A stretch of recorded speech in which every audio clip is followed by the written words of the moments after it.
Shalom jemaat Tuhan, selamat pagi. Tetap kuat, tetap sehat, tetap selalu kita andalkan Tuhan, karena disitulah kekuatan kita. Karena Alkitab mengatakan bahwa kita ini adalah domba. Kekuatan domba adalah kepada kebergantungannya, kepada gembalanya, dan hidup di dalam komunitas. Karena itu kita bangunlah hidup yang selalu bergantung kepada Tuhan Sang Gembala Agung, dan hiduplah selalu di dalam komunitas.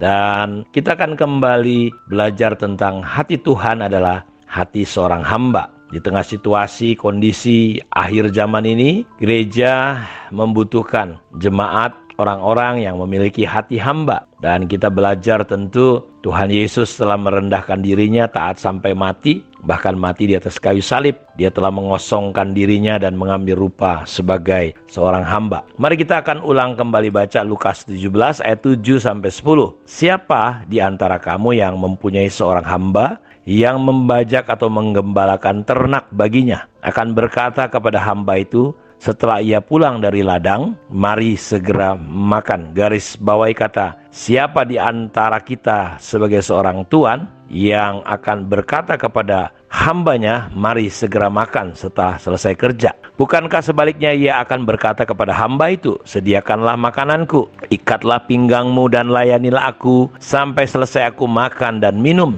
dan sesudah itu engkau boleh makan dan minum. Jadi tuan itu akan berkata, bukan berkata mari segera makan, tapi sebaliknya dia akan berkata, layani aku makan. Ayat 9, adakah ia berterima kasih kepada hamba itu karena hamba itu telah melakukan dan apa yang ditugaskan kepadanya? Demikian jugalah kamu, apabila kamu telah melakukan segala sesuatu yang ditugaskan kepadamu, hendaklah kamu berkata, kami adalah hamba-hamba yang tidak berguna, kami hanya melakukan apa yang harusnya kami lakukan. Ada pertanyaan, siapa di antara kamu? Dalam konteks Yahudi, ini merupakan prinsip, atau sebenarnya ini adalah budaya, nilai kerajaan surga dalam masalah pelayanan atau kehambaan. Akan berkata kepada hamba itu setelah selesai bekerja, pertanyaannya, apakah tuannya akan berkata, mari makan? Maka kita nggak akan dengar kata-kata itu. Sebaliknya tuannya akan berkata, sediakanlah makananku, ikatlah pinggangmu, dan layanilah aku sampai selesai. Aku makan dan minum, dan sesudah itu engkau boleh makan dan minum. Apakah sang tuan akan berterima kasih karena hamba itu telah melakukan apa yang ditugaskan kepadanya? Dan seharusnya saudara harus tahu, tuan itu tidak perlu berterima kasih. Bahkan sebaliknya, hamba itulah yang berkata, kami adalah hamba-hamba yang tidak berguna, kami melakukan apa yang harus kami lakukan. Demikian jugalah kamu apabila kamu telah melakukan segala sesuatu yang ditugaskan kepadamu, hendaklah kamu berkata, aku adalah hamba yang tidak berguna. Bapak Ibu, kalau di Keraton Jogja itu ada yang namanya abdi dalam. Dan gaji mereka itu pada tahun saya tanya itu tidak terlalu banyak. Mungkin 25.000 atau 30.000 gitu ya. Dan tentu dibandingkan nilai uangnya dengan orang bekerja pada umumnya, mereka itu sangat rendah. Tetapi mereka begitu bangga, mereka begitu senang karena bisa melayani sang sultan. Jalannya harus pakai lutut, mundur juga pakai lutut, tidak berdiri. Sikap hamba yang luar biasa dalam konteks keraton. Tidak semua bisa melayani menjadi abdi dalam. Dan dalam konteks kita pelayanan hari ini, betapa luar biasanya kalau saja pekerja-pekerja di gereja itu memiliki mentalitas sikap sebagai atau kayak abdi dalam gitulah di Jogja. Dan di sini kita belajar, biarlah kita berkata, aku cuma hamba yang tidak berguna. Kalau kita bisa melayani, mengerjakan, terlibat dalam pelayanan-pelayanan, itu semua karena kemurahan dan anugerah Tuhan. Kita nggak boleh berkata karena aku hebat, aku pintar, aku jago. Tidak, ini semua karena kemurahan Tuhan. Tidak semua orang juga bisa terlibat menjadi abdi dalam atau pelayanan. Jadi kalau saudara bisa terlibat, punya waktu, punya kesempatan, itu adalah kehormatan. Karena itu kata hamba menggunakan kata doulos, diambil dari kata deo, terikat, terpenjara. Kayak Rasul Paulus, dia berkata, sebagai tawanan, kita adalah hamba Kristus. Kita tadinya hamba dosa, sudah dimerdekakan menjadi hamba kebenaran. Dan doulos artinya seorang budak. Pria dengan kondisinya yang memang budak. Saudara harus tahu itu. Kita adalah hamba, budak kebenaran. Itulah kondisi kita, itulah identitas kita. Doulos artinya seorang yang menyerahkan dirinya pada kehendak orang lain. Jadi dia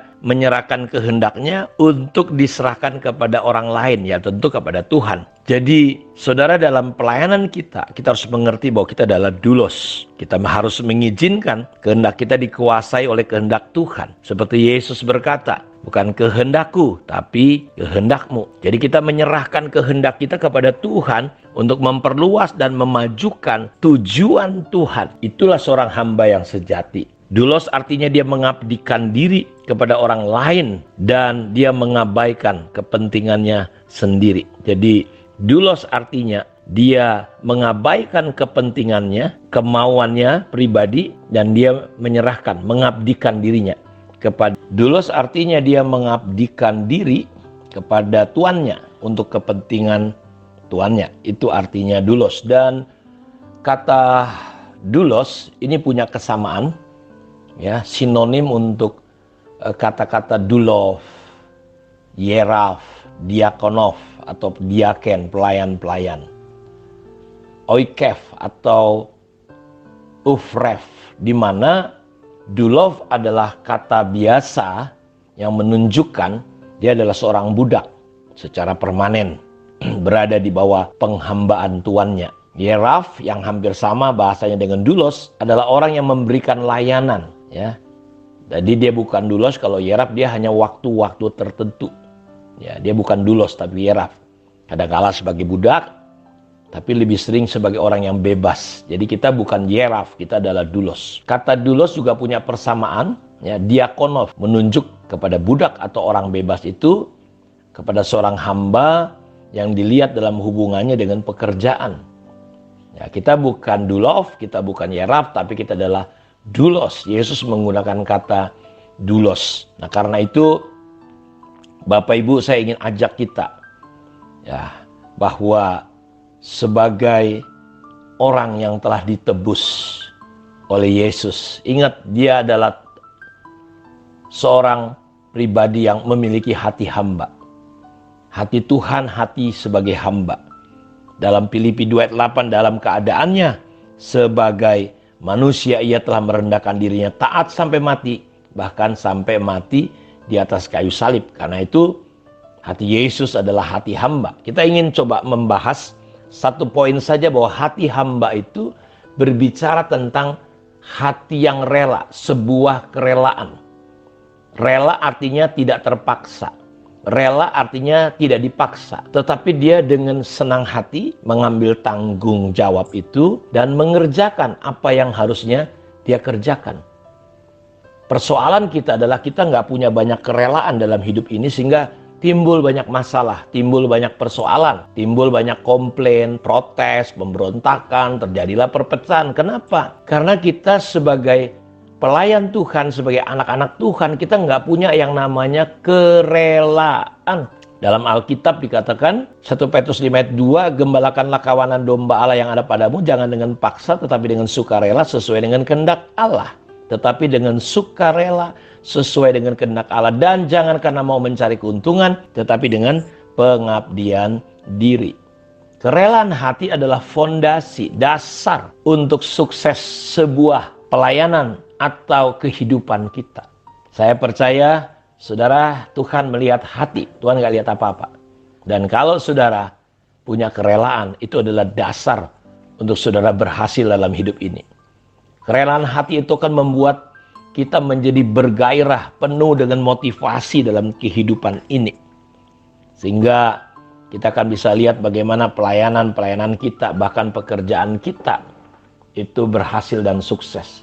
Karena kerelaan hati itu adalah sebuah fondasi. Saya berdoa biar kita punya hati hamba dengan belajar untuk menghidupi yang namanya kerelaan hati. Dengan sukarela, tidak terpaksa. Tuhan memberkati kita. Mari kita berdoa. Bapa, terima kasih Engkau melawat dan memberkati kami dimanapun kami berada. Tuhan boleh berbicara secara pribadi kepada setiap umat-Mu. Untuk kami boleh belajar sungguh-sungguh memiliki hati seorang hamba. Yaitu kami punya kerelaan, tidak dengan terpaksa. tapi dengan sukarela.